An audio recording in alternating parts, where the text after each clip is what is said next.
UEFA champions league കിരീടം സ്വന്തമാക്കി Spanish club Real Madrid. German club Borussia ഡോട്ട്മുണ്ടിനെ എതിരില്ലാത്ത 2 ഗോളുകൾക്കാണ് റയൽ പരാജയപ്പെടുത്തിയത്. ഡാനി കർവാഹലും വിനീഷ്യസ് ജൂനിയറുമാണ് റയലിനായി ഗോൾ നേടിയത്. റയൽ മാഡ്രിഡിന്റെ 15ാം ചാമ്പ്യൻസ് ലീഗ് കിരീട നേട്ടം കൂടിയാണിത്. ചാമ്പ്യൻസ് ലീഗിൽ റയൽ മാഡ്രിഡിനെ വെല്ലാൻ ഇനി മറ്റൊരു ക്ലബില്ല. 15ാം ചാമ്പ്യൻസ് ലീഗ് കിരീടമാണ് റയൽ മാഡ്രിഡ് വീണ്ടും ഷെൽഫിലെത്തിച്ചത്. ഇംഗ്ലണ്ടിലെ പ്രശസ്തമായ വെംബ്ലി സ്റ്റേഡിയത്തിൽ നടന്ന ഫൈനൽ മത്സരത്തിൽ എതിരില്ലാത്ത 2 ഗോളുകൾക്കാണ് റയലിന്റെ ജയം.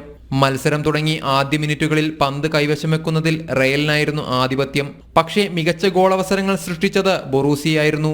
ഡോർട്ട്മുണ്ടിന്റെ നിരവധി അവസരങ്ങളാണ് ഗോൾ മുഖത്ത് വരെ എത്തി തിരിച്ചുപോയത്. ഇരു ടീമുകളും മികച്ച അവസരങ്ങൾ ഉണ്ടാക്കിയെങ്കിലും ഗോൾ രഹിതമായിരുന്നു ആദ്യ പകുതി. 2ാം പകുതിയിൽ ഉണർന്നു കളിച്ച റയൽ അക്രമാസക്തരായി.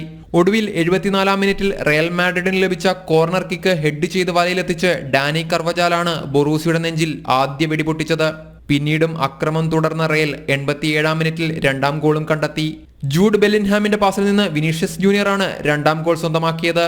ഒടുവിൽ ഗോൾ മതിയാക്കിയ റയൽ മാഡ്രിഡ് വിജയം ഉറപ്പിച്ചു. റയലിന്റെ 15ാം ചാമ്പ്യൻസ് ലീഗ് കിരീടമാണിത്. പരിശീലകൻ അഞ്ചലോട്ടിയുടെ 5ാം ചാമ്പ്യൻസ് ലീഗ് കിരീട നേട്ടവും. സ്പോർട്സ് ഡെസ്ക്, ജനം.